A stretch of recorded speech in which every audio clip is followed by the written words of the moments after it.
Shalom. Selamat pagi Bapak dan Ibu yang dikasihi Tuhan. Sungguh berbahagia pagi hari ini kita boleh bersama-sama menikmati anugerah kehidupan dari Tuhan. Kita juga boleh diberi kesempatan untuk bisa beribadah, sekalipun oleh karena situasi dan kondisi seperti sekarang ini. Kali ini ibadah ini kita akan nikmati secara online. Kita tetaplah mengucap syukur, sambil terus kita memohon belas kasihan Tuhan agar kondisi pandemi COVID-19 ini boleh segera berlalu dan pemerintah negara kita diberi hikmat oleh Tuhan untuk bisa segera keluar dari permasalahan yang ditimbulkan oleh situasi pandemi ini. Amin. Saya mengundang kita semua untuk kita boleh mempersiapkan hati kita sebelum kita akan masuk di dalam ibadah kita pada saat pagi hari ini. Mari kita mengambil waktu teduh sejenak di hadapan Tuhan. Dan mari kita memfokuskan perhatian kita agar ibadah kita yang akan kita ikuti pada saat ini boleh mendatangkan berkat bagi kita. Dan terlebih lagi boleh memuliakan nama Bapa di surga. Mari kita mengambil waktu saat teduh sejenak.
Hadir di tengah-tengah ibadah kami pada saat ini. Kami rindu memuji memuliakan nama-Mu Tuhan. Dan biarlah hadirat-Mu boleh menguasai setiap kami. Dan segenap ibadah kami pada saat ini dari awal hingga pada akhirnya boleh memuliakan nama-Mu yang di surga. Terima kasih Tuhan. Dalam nama Yesus. Ya Tuhan, bukit batuku, kubu pertahananku dan penyelamatku, Allahku, gunung batuku, tempat aku berlindung, perisaiku, tanduk keselamatanku, kota bentengku, tempat pelarianku, juru selamatku. Engkau menyelamatkan aku dari kekerasan. Sebab siapakah Allah selain dari Tuhan? Dan siapakah gunung batu selain dari Allah kita? Tuhan hidup. Terpujilah gunung batuku dan ditinggikannya lah kiranya Allah gunung batu keselamatanku. Sebab itu aku mau menyanyikan syukur bagimu ya Tuhan di antara bangsa-bangsa, dan aku mau menyanyikan mazmur bagi nama-Mu. Mari kita mengangkat suara kita. Mari kita memuji dan mengagungkan Tuhan kita pada saat pagi hari ini. Karena hanya Dialah Allah satu-satunya yang layak untuk kita sembah. Mulia sembah Raja mulia.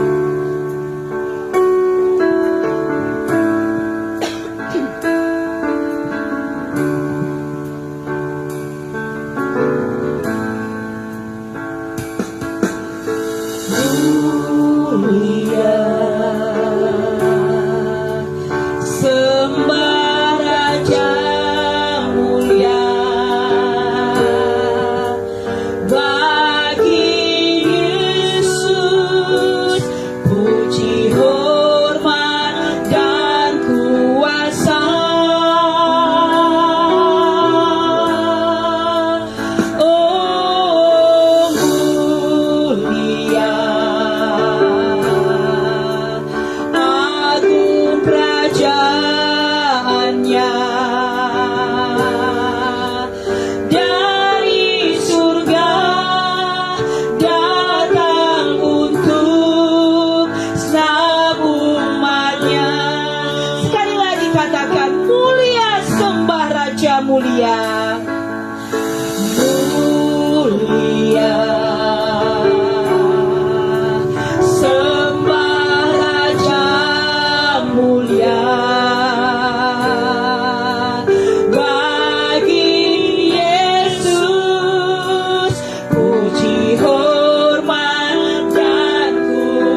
dalam nama Tuhan yang menjadikan langit dan bumi.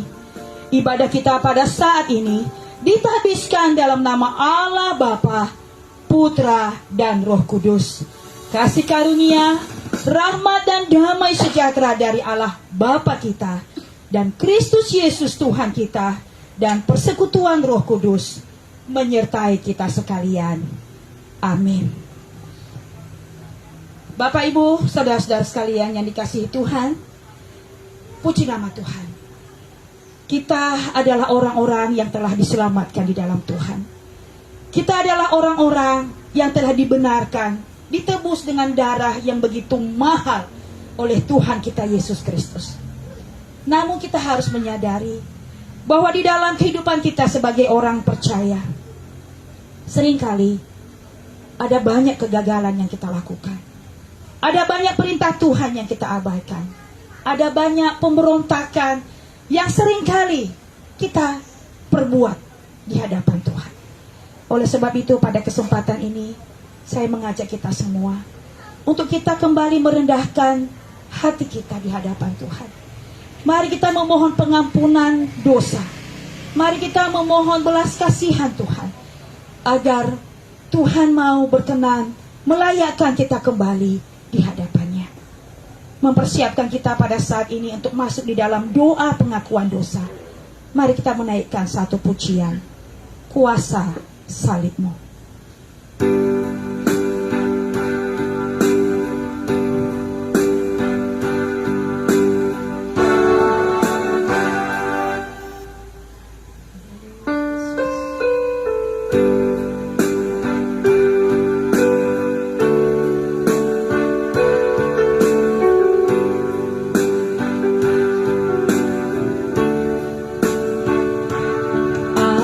Tempat yang mulia, anugerah-Mu tercurah. Kau berikan hidup-Mu sebagai ganti dosaku.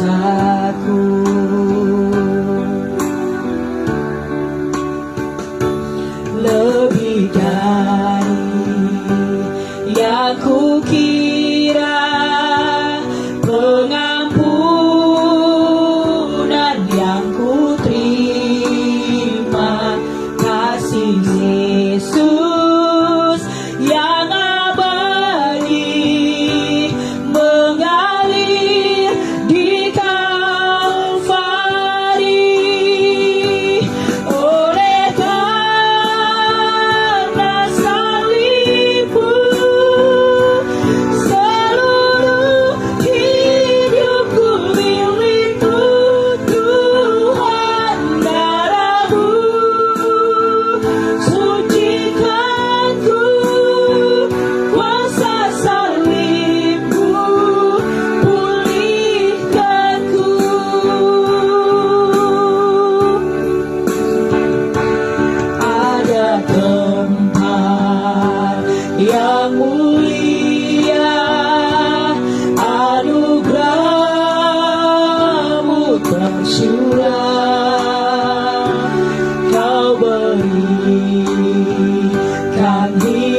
Mari Bapak Ibu Saudara-saudara sekalian yang dikasihi Tuhan, kita merendahkan hati kita. Kita memohon pengampunan Tuhan atas seluruh dosa-dosa dan kesalahan yang kita perbuat dalam kehidupan kita. Mari kita berdoa. Allah Bapa yang di surga, pagi hari ini, perkenankan kami datang ke hadirat-Mu yang kudus, membawa seluruh keberadaan kami yang penuh cacat celah di hadapan-Mu. Kami sebagai anak-anak-Mu, seringkali kami abai terhadap segala perintah-Mu, dan memilih untuk memberontak atas semua rencana dan kehendak-Mu.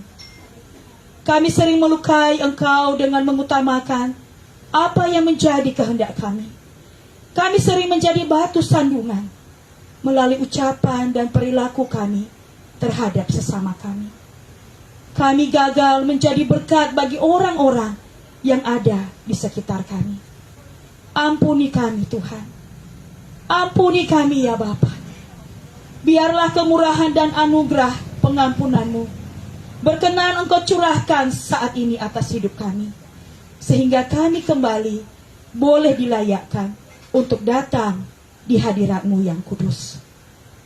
Inilah doa pengakuan dosa kami ini Tuhan. Kami panjatkan di dalam nama Tuhan kami Yesus Kristus. Amin. Bagi setiap kita yang telah datang merendahkan hati dan mengakui setiap dosa-dosa kita di hadapan Tuhan pada saat ini, Tuhan berkenan memberikan berita anugerahnya kepada setiap kita. Mari kita sama-sama mendengarkan dari Roma 10 ayatnya yang ke-10. Demikian firman Tuhan. Karena dengan hati orang percaya dan dibenarkan, dan dengan mulut orang mengaku dan diselamatkan. Sekali lagi saya membacakan kepada kita semua. Karena dengan hati orang percaya dan dibenarkan, dan dengan mulut orang mengaku dan diselamatkan. Amin. Puji nama Tuhan. Begitu besar kasih Tuhan atas kehidupan kita. Kita telah menerima berita anugerah, dan sebagai respon kita atas besarnya anugerah Tuhan yang Tuhan berikan dalam kehidupan kita, mari kita membaharui komitmen kita di hadapan Tuhan dengan membaca 1 Yohanes 3 ayatnya yang ke-16. Demikianlah kita ketahui kasih Kristus, yaitu bahwa Ia telah menyerahkan nyawanya untuk kita. Jadi kita pun wajib menyerahkan nyawa kita untuk saudara-saudara kita. Amin. Demikianlah pembaharuan komitmen kita yang telah kita lakukan dan kita bawa di hadapan Tuhan. Dan pada saat ini saya percaya pengampunan Tuhan yang besar berlaku atas kehidupan kita. Dan kita memiliki semangat dan komitmen untuk kita hidup baru di hadapan Tuhan, dan berjanji untuk lebih lagi hidup sesuai dengan firman dan kehendak Tuhan. Mari Bapak Ibu Saudara-saudara sekalian yang dikasihi Tuhan, saat ini kita akan mempersiapkan diri kita untuk mendengarkan kebenaran firman Tuhan. Mari siapkan hatimu, siapkan kehidupanmu, dan biarlah setiap ladang hati kita pada saat ini boleh menjadi ladang yang subur, yang siap ditanami oleh benih kebenaran firman Tuhan. Mempersiapkan diri kita untuk menerima kebenaran firman Tuhan pada saat ini, mari kita menaikkan pujian dengan sayapmu. Haleluya Tuhan. Inilah kehidupan kami pada saat ini. Firman-Mu berkata Kau besertaku,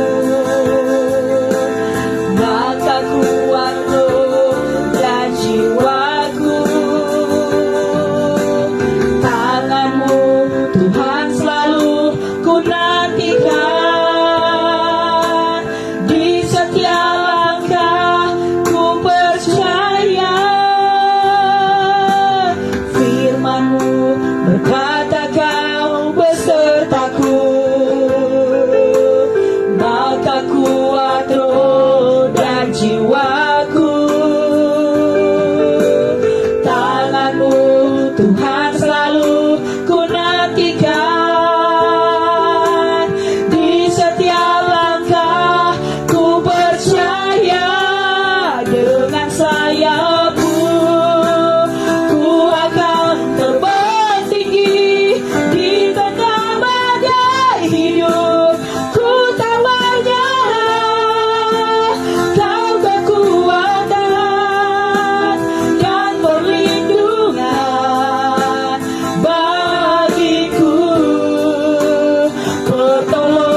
Tuhan akan disampaikan oleh Bapak Gembala.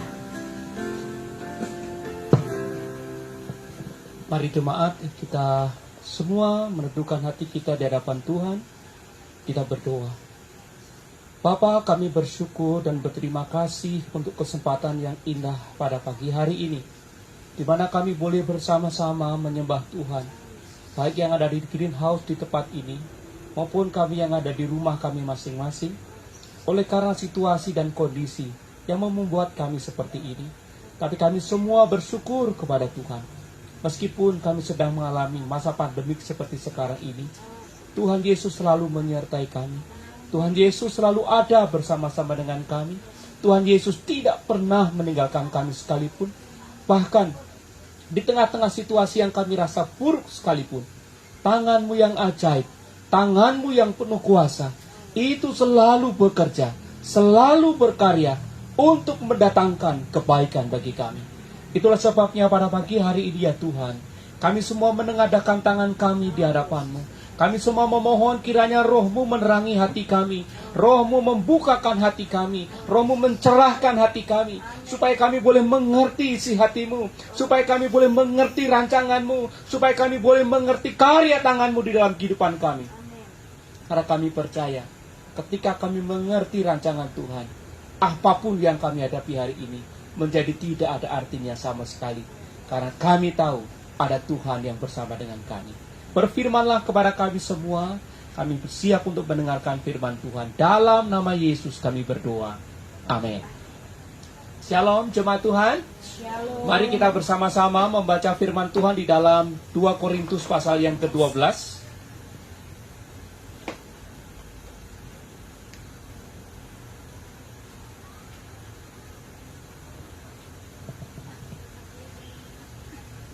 Kita membaca 2 Korintus pasal yang ke-12, ayat yang ke-7 sampai dengan yang ke-10. Jika sudah ketemu, saya akan membacakan bagi kita sekalian 2 Korintus pasal 12, ayat yang ke-7 sampai dengan yang ke-10. Dan supaya aku jangan meninggikan diriku karena penyataan-penyataan yang luar biasa itu, maka aku diberi suatu duri dalam dagingku, yaitu seorang utusan iblis untuk mengocoh aku, supaya aku jangan meninggikan diri. Tentang hal itu, aku sudah 3 kali berseru kepada Tuhan, supaya utusan iblis itu mundur daripadaku. Tetapi jawab Tuhan kepadaku, cukuplah kasih karuniaku bagimu, sebab justru dalam kelemahanlah kuasaku menjadi sempurna. Sebab itu terlebih suka aku bermegah atas kelemahanku, supaya kuasa Kristus turun menaungi aku.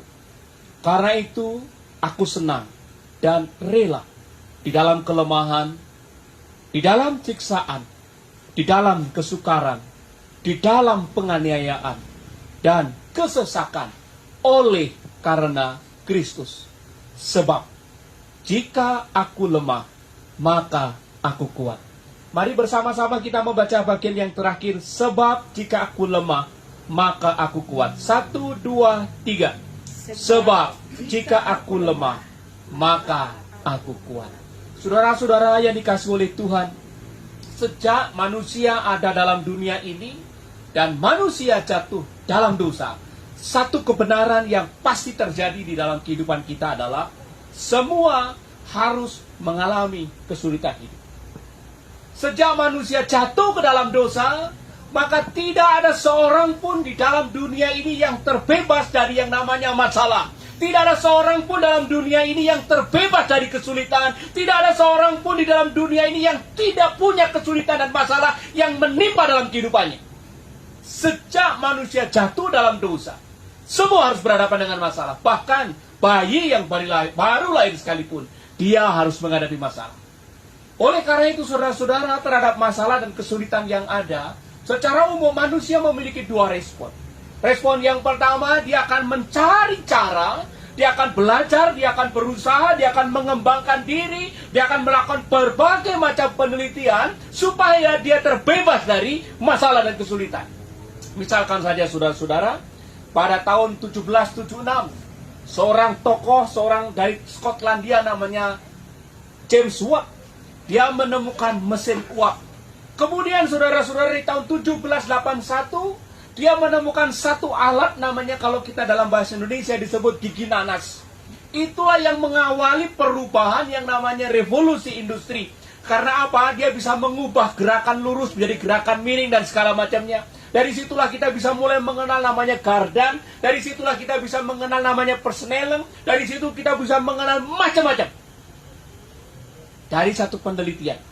Kemudian saudara-saudara sekalian, pada tahun 1901 yang namanya Carl Benz, penemu mobil, dia terus menemukan cara bagaimana supaya bepergian tidak sulit lagi, tidak lama lagi. Dia berusaha menciptakan suatu penemuan. Dan masih banyak lagi saudara-saudara.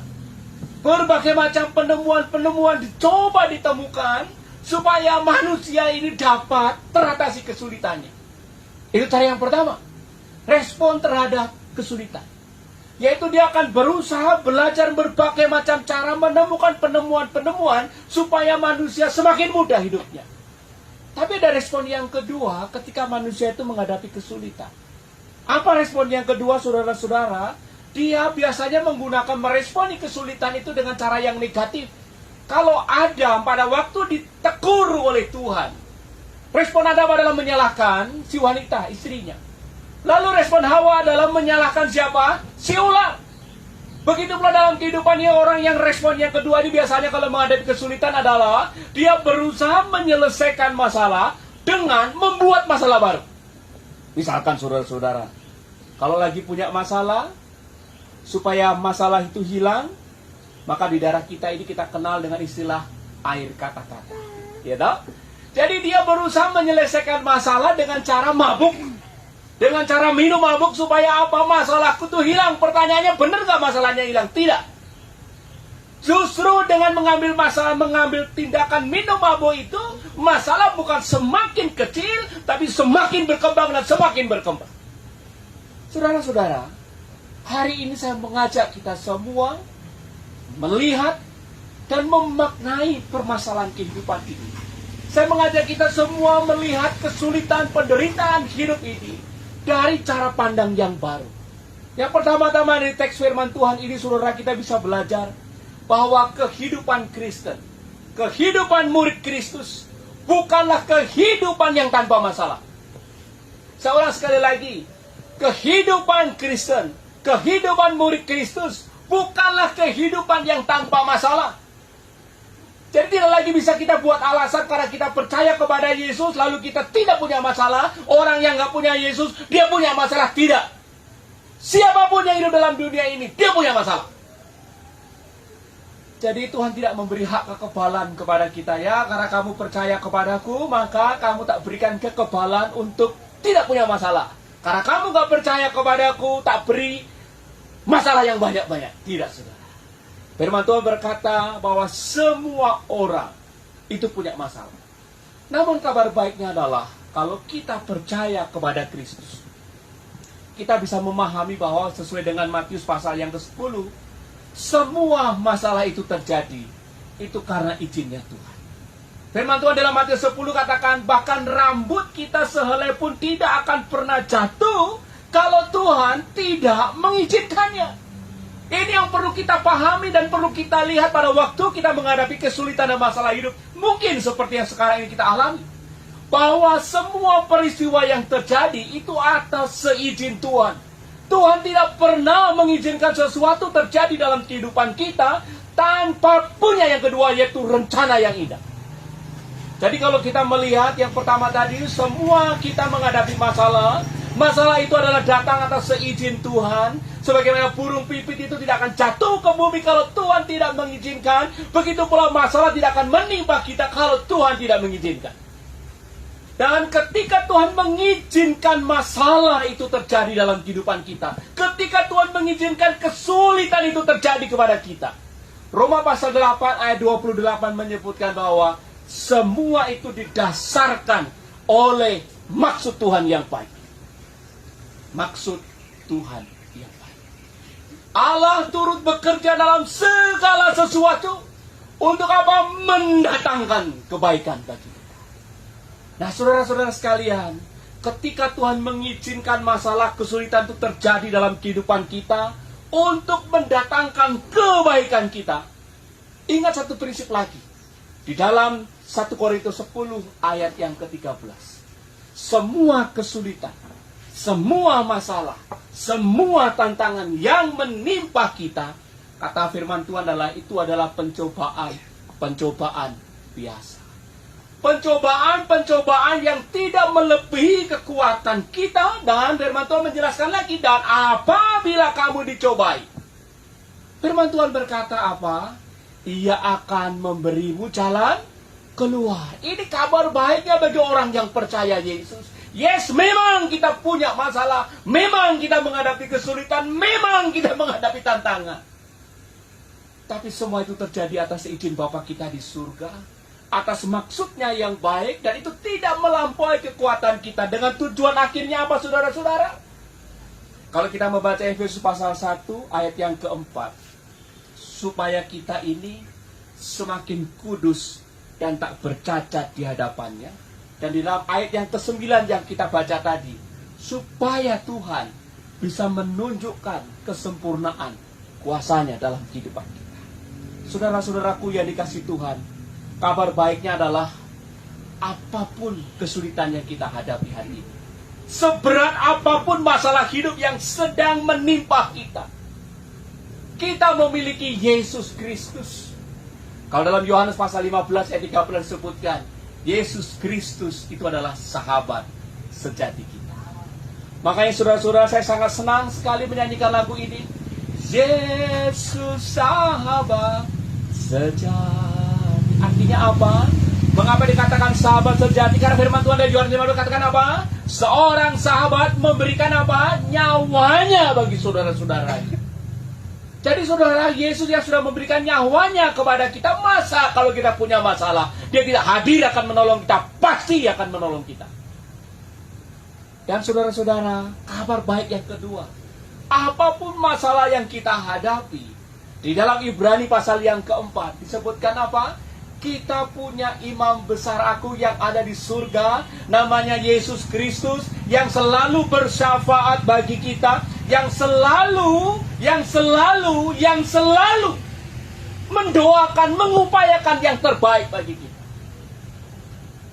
Dan yang ketiga kabar baiknya adalah Yesus yang adalah sahabat sejati itu, Yesus yang adalah imam besar agung itu, di dalam Matius pasal 11, Dia mengundang kita semua, marilah kepadaku semua yang letih lesu dan berbeban berat.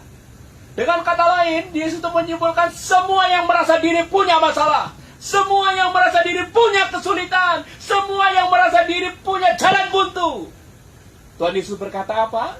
Marilah kepadaku. Dan kata firman Tuhan apa? Aku akan memberikan kelegaan kepadamu. Ini kebenaran pertama yang bisa kita pelajari di teks kita hari ini.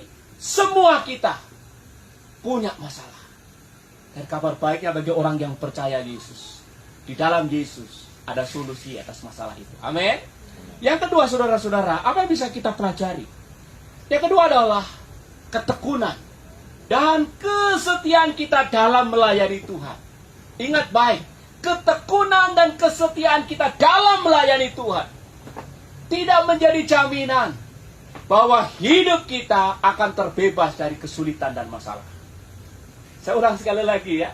Ketekunan kita dalam melayani Tuhan, kesungguhan kita dalam mengerjakan firman Tuhan, kesungguhan kita hidup di dalam kebenaran firman Tuhan tidak menjamin bahwa hidup kita akan terbebas dari masalah dan kesulitan. Bahkan saudara-saudara, saya mempelajari dalam bagian teks kita hari ini, Tuhan itu sengaja menempatkan kesulitan dan masalah itu. Tuhan mengizinkan masalah dan kesulitan itu hadir untuk apa? Untuk menjaga kita agar tidak jatuh dalam dosa. Wah, luar biasa saudara-saudara. Dari teks kita ini kita bisa melihat bersama-sama, di dalam ayat yang ke-1 sampai dengan ayat yang ke-6, kita melihat seorang pribadi pelayan Tuhan yang sangat luar biasa, namanya Rasul Paulus. Rasul Paulus di sini, saudara-saudara, dia punya pengalaman-pengalaman rohani yang begitu luar biasa.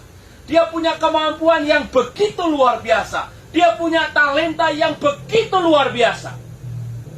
Namun, ia tetap juga memiliki permasalahan dalam hidupnya. Apa permasalahannya? Di ayat yang ke-7.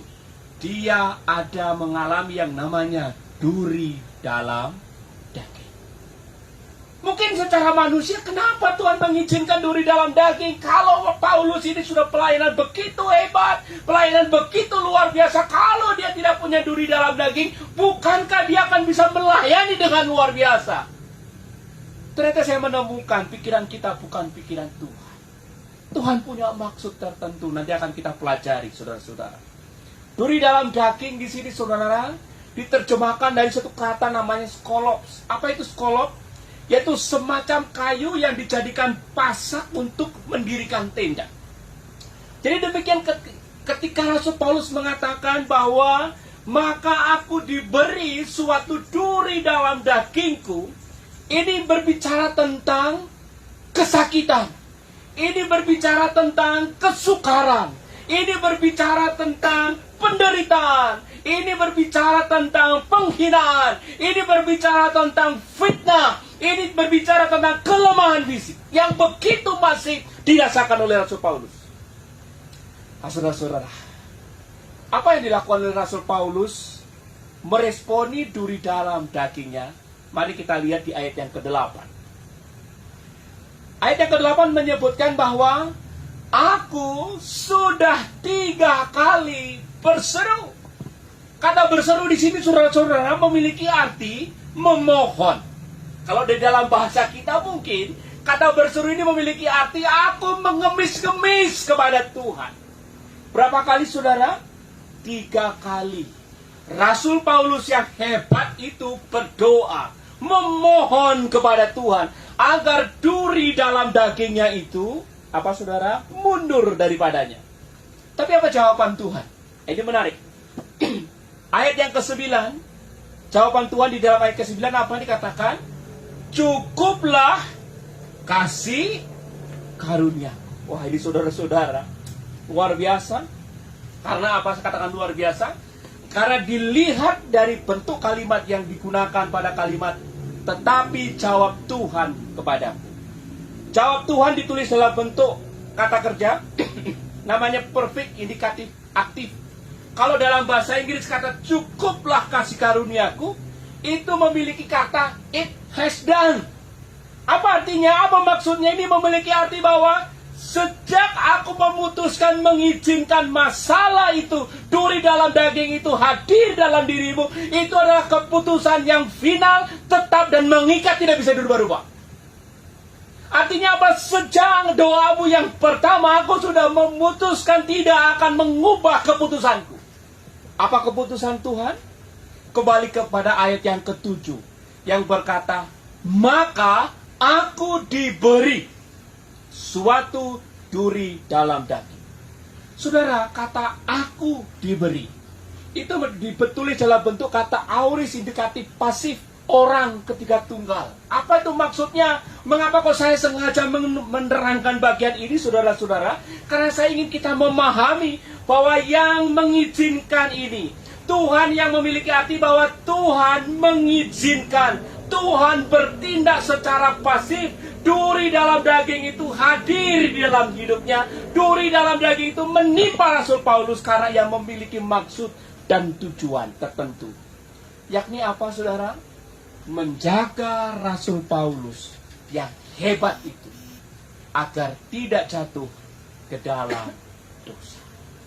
Dosanya apa? Mari kita lihat firman Tuhan pada ayat yang ke-7 yang berkata demikian. Dan supaya aku jangan meninggikan diriku karena penyataan-penyataan yang luar biasa itu, maka aku diberi suatu duri dalam dagingku, yaitu seorang utusan iblis untuk mengocoh aku, supaya aku jangan meninggikan diri. Tuhan sengaja mengizinkan duri dalam daging. Tuhan sengaja mengizinkan kesakitan, kesukaran, penderitaan, kesesakan, siksa, aniaya, kelemahan fisik hadir di dalam kehidupan Rasul Paulus. Dengan maksud apa? Menjaga karunia, menjaga talenta, menjaga keahlian, menjaga pengaruhnya agar tetap murni di hadapan Tuhan. Dengan mengatakan, cukuplah kasih karuniaku bagimu, sebab justru dalam kelemahanlah kuasaku menjadi sempurna. Tuhan seakan-akan berpesan bahwa yang pertama, kamu tidak boleh lebih hebat dari ini. Karena apa? Jika tidak, maka kamu akan mengambil alih posisi dan bagianku. Cukuplah kasih karuniaku, seakan-akan Tuhan berkata begini, duri dalam daging ini sengaja aku izinkan hadir di dalam hidupmu. Supaya apa? Supaya kamu memiliki ruang. Supaya kamu memberi ruang kepadaku untuk apa? Menyatakan kuasa.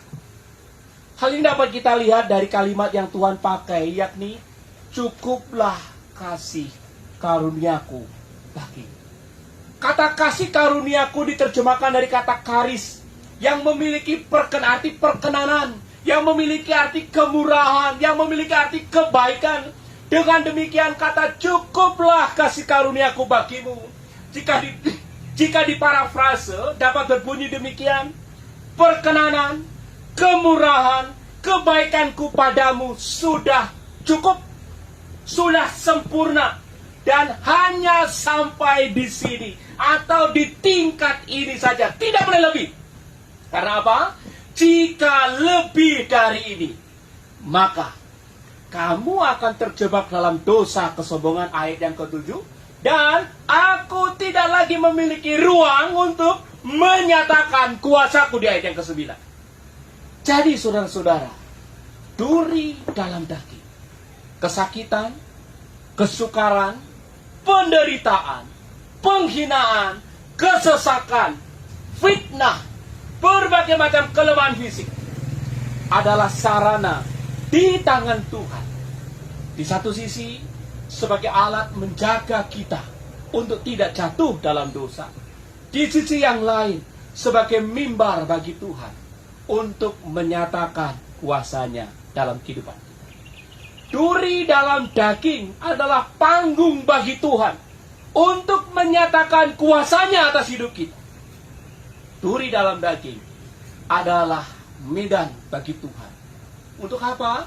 Menyatakan betapa hebat dan kuasanya atas kita.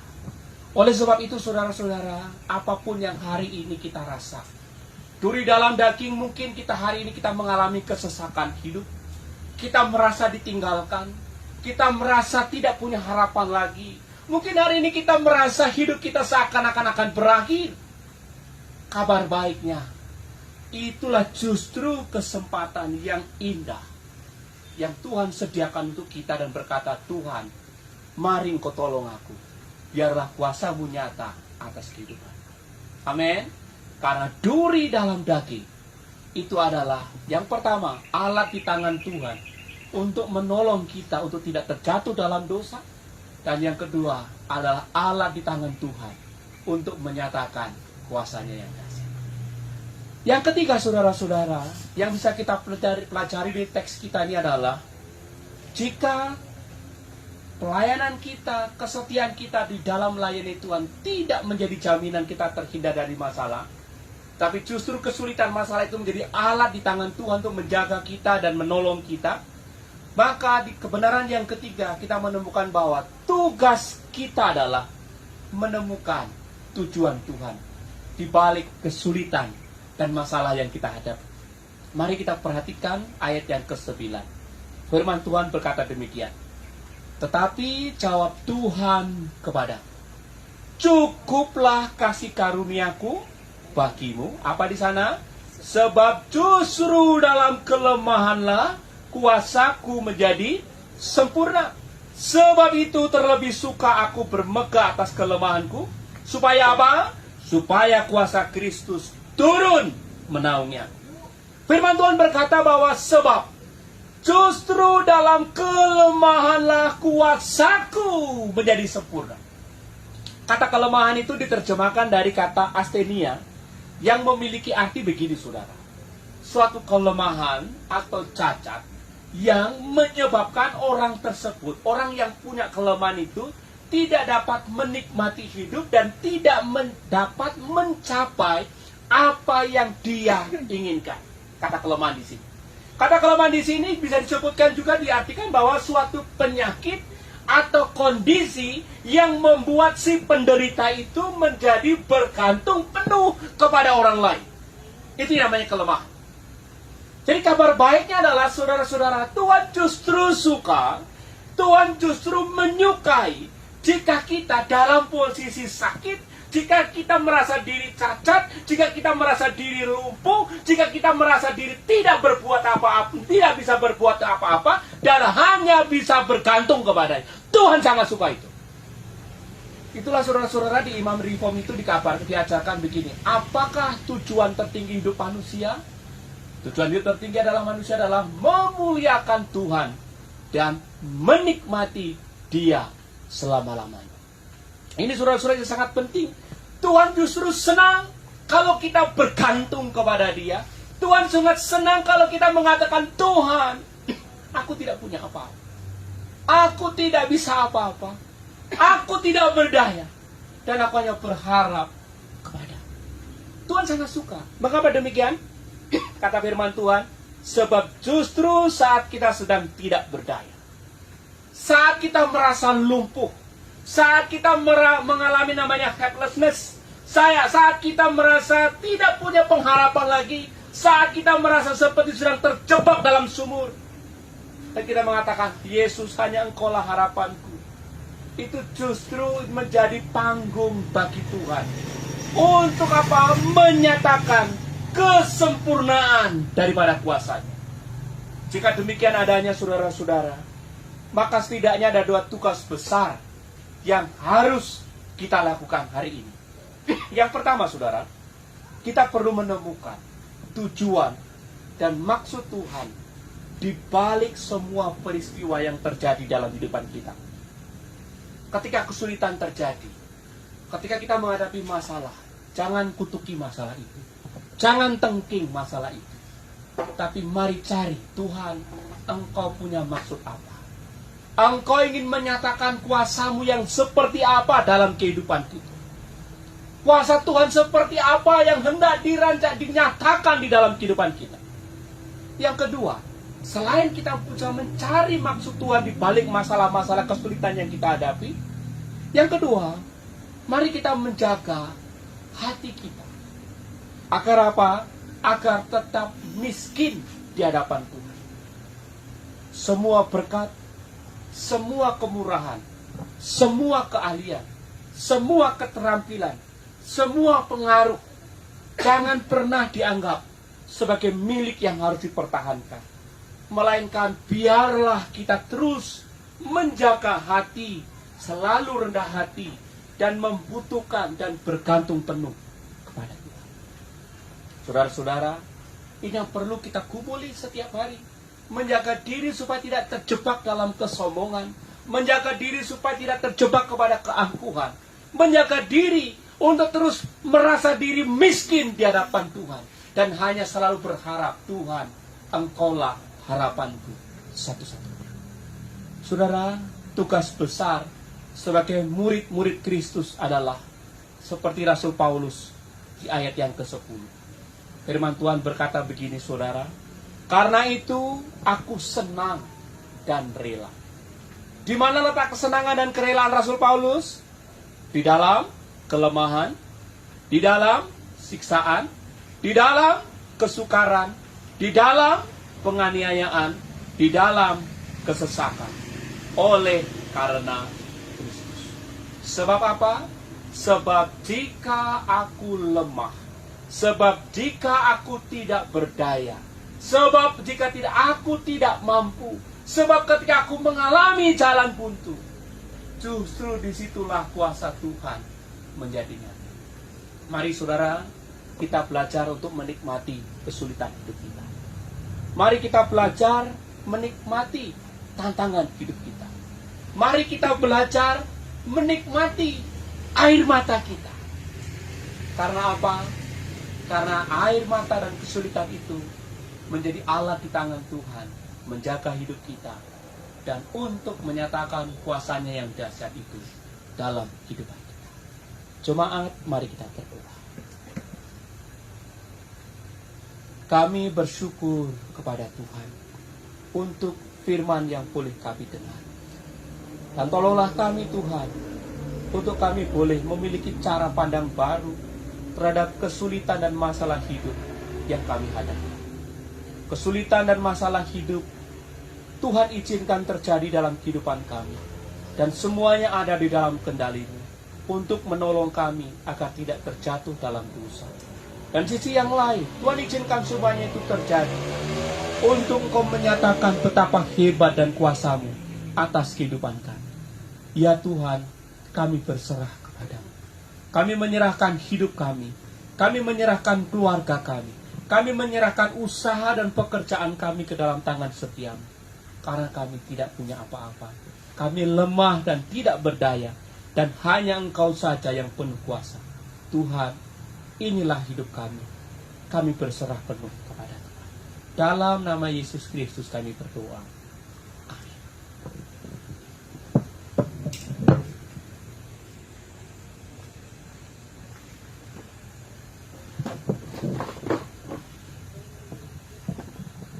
Puji nama Tuhan, kita telah mendengarkan kebenaran firman Tuhan pada saat ini. Saya percaya setiap kita di tengah-tengah situasi dan kondisi yang Tuhan izinkan seperti sekarang ini memiliki banyak pergumulan. Ya, ada situasi-situasi sulit, ada beban yang sangat berat, ya, yang harus kita tanggung, dan Tuhan izinkan kepada kita untuk beban itu boleh ada dalam hidup kita. Dan saya percaya ada kalanya kita merasa tidak sanggup, ada kalanya kita harus berjuang, ada kalanya kita harus berteriak kepada Tuhan. Tuhan, kenapa situasinya seperti ini? Tuhan, kenapa keadaannya malah semakin buruk? Ya, tetapi kebenaran firman Tuhan yang sudah disampaikan pada saat ini membuat kita dikuatkan kembali bahwa seringkali Tuhan mengizinkan situasi seperti itu untuk membuat kita kembali lagi, ya, berseru kepada Tuhan, bergantung sepenuhnya hanya kepada Tuhan, ya, memohon sepenuhnya pertolongan itu hanya dari Tuhan. Oleh sebab itu dalam segala masalah kita, mari kita senantiasa mengucap syukur seperti layaknya yang dilakukan oleh Rasul Paulus. Dalam kelemahanku lah kuasa Allah itu menjadi nyata. Kita mungkin ada beberapa pokok doa yang akan kita doakan, ya, juga situasi bangsa dan negara kita pada saat ini. Biarlah kita semua bersyafaat bersama-sama dan membawa kehadirat Tuhan, agar Tuhan mau berbelas kasih dan Tuhan memberikan jalan keluar. Tuhan menyatakan mujizat dan anugerahnya. Doa syafaat kita akan dipimpin oleh Bapak Gembala kita pada saat ini. Saya persilahkan. Jemaat, mari kita berdoa bersahabat bersama-sama. Bapa, Engkaulah Bapa yang selalu menjaga kami, memelihara kehidupan kami, dan tidak ada satupun yang terjadi dalam kehidupan kami yang terlepas dari kuasa-Mu. Engkaulah yang mengatur hidup kami, bahkan bangsa dan negara kami pun ada di dalam pemeliharaan kasih-Mu yang ajaib. Oleh sebab itu, ya Tuhan, kami jemaat-Mu berdoa, berdiri di hadapan-Mu memohon, Tuhan tolonglah bangsa kami. Tolonglah Bapak Presiden Joko Widodo dan seluruh staf pemerintahan hingga sampai ke daerah pelosok sekalipun. Secara khusus dalam menangani pandemi COVID-19 ini. Tuhan, kami tidak tahu cara yang terbaik, tapi kami tahu Tuhan tahu cara yang terbaik. Oleh sebab itu, bila kiranya Engkau mengaruniakan roh hikmat dan wahyu kepada pemimpin bangsa kami, sehingga para pemimpin kami boleh mengambil langkah-langkah, boleh mengambil keputusan-keputusan yang terbaik, yang bisa membuat bangsa kami ini terbebas dari COVID-19 ini. Dan hari ini pula kami berdoa dampak daripada penerapan PKM darurat hari ini, ya Tuhan. Ada banyak saudara-saudara kami yang tidak bekerja. Ada banyak saudara-saudara kami yang mengalami penurunan penghasilan. Ada banyak saudara-saudara kami yang tiba-tiba tidak mendapatkan penghasilan sama sekali. Hari ini kami berdoa sebagaimana firman-Mu. Tuhan, nyatakanlah kuasa-Mu. Nyatakanlah kuasa-Mu dalam ketidakberdayaan kami ini. Nyatakanlah keajaiban-Mu, mujizat-Mu dalam ketidaksempurnaan kami ini. Nyatakanlah anugerah-Mu bagi kami yang lemah ini ya Tuhan. Sehingga kami boleh tetap melihat pemeliharaan Tuhan. Kami boleh tetap melihat cinta kasih Tuhan. Kami boleh tetap melihat anugerah Tuhan. Bahkan di tengah badai sekalipun. Tuhan, berkati saudara-saudara kami. Kau memberkati kami semua yang tengah bergumul sebagai dampak dari PKM ini. Begitu pula Kau memberkati usaha dan pekerjaan kami yang masih ada. Engkau memberkati keluarga kami. Engkau memberkati anak-anak kami. Engkau memberkati tetangga-tetangga kami. Supaya kami boleh tetap sehat, tetap berpengharapan di dalam Tuhan Yesus Kristus. Hari ini pula ya Tuhan kami berdoa. Bagi saudara-saudara kami yang sakit, Tuhan, kiranya Engkau juga hadir bagi mereka. Engkau hadir ke ruangan-ruangan rumah sakit. Engkau hadir ke ruangan-ruangan isolasi. Engkau hadir ke ruangan-ruangan kamar kami. Kepada saudara-saudara kami yang hari ini tengah sakit. Kiranya Tuhan akan menjamah. Engkau menyatakan kasih dan kuasa-Mu kepada mereka semua. Dan bagi saudara-saudara kami, anak-anak kami yang berduka, oleh karena orang-orang yang mereka kasih Engkau panggil pulang ke rumah-Mu, Tuhan, Engkau akan memberikan penghiburan kepada mereka. Engkau akan menguatkan hati mereka. Engkau akan menjadi tempat perteduhan bagi mereka semua. Sehingga mereka boleh tetap kuat di dalam berkat kemurahan. Kami mengalaskan doa kami ini ya Tuhan. Di dalam nama Tuhan Yesus Kristus, Tuhan dan Juru Selamat kami yang hidup, yang telah mengajarkan kami berdoa. Bapa kami yang di surga, dikuduskanlah nama-Mu, datanglah kerajaan-Mu, jadilah kehendak-Mu di bumi seperti di surga. Berikanlah kami pada hari ini makanan kami yang secukupnya, dan ampunilah kami akan kesalahan kami, seperti kami juga mengampuni orang yang bersalah kepada kami. Dan janganlah membawa kami dalam pencobaan, tetapi lepaskanlah kami daripada yang jahat. Karena Engkau-lah yang punya kerajaan, dan kuasa dan kemuliaan, sampai selama-lamanya. Amin.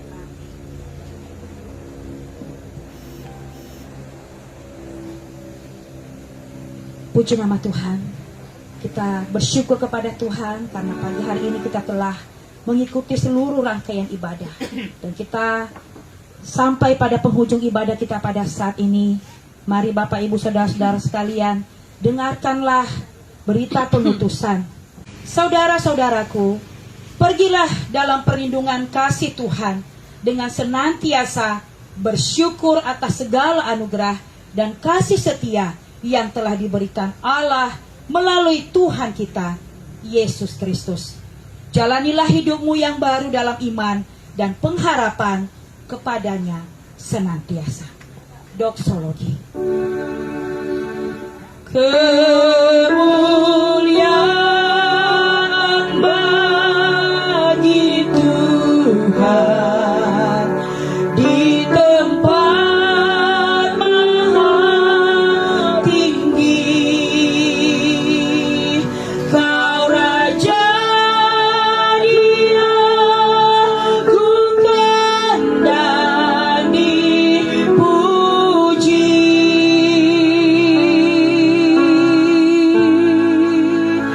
Datanglah kerajaanmu, jadilah kehendakmu. Seluruh bumi penuh kemuliaan-Mu. Sekali lagi katakan, kemuliaan bagi Tuhan. Kemuliaan bagi Tuhan di tempat maha tinggi. Kau Raja diagungkan dan dipuji.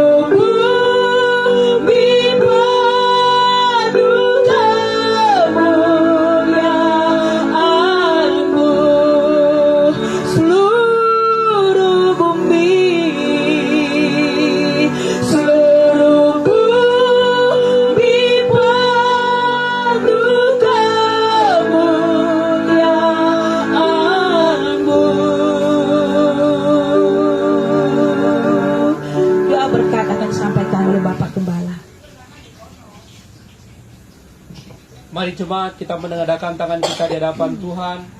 Dan demikianlah firman Tuhan. Tuhan memberkati engkau dan melindungi engkau. Tuhan menyinari engkau dengan wajah-Nya dan memberi engkau kasih karunia. Tuhan menghadapkan wajah-Nya kepadamu dan memberi engkau damai sejahtera. Kasih karunia Tuhan Yesus Kristus dan kasih Allah persekutuan Roh Kudus menyertai kamu sekalian dari sekarang sampai selama-lamanya. Amin.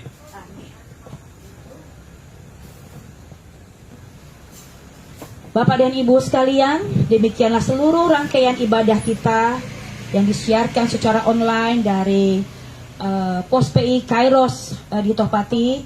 Dan saya berterima kasih jika kita semua telah mengikuti dari awal hingga pada akhirnya. Dan biarlah kita boleh diberkati melalui rangkaian ibadah kita pada saat ini. Mari kita akan terus berdoa agar kondisi pandemi yang memaksa kita harus melaksanakan ibadah secara online ini dapat segera berlalu, ya, dan situasi bisa menjadi kondusif kembali, sehingga minggu-minggu yang akan datang kita berharap dengan pertolongan Tuhan kita bisa menikmati kembali ibadah seperti biasanya.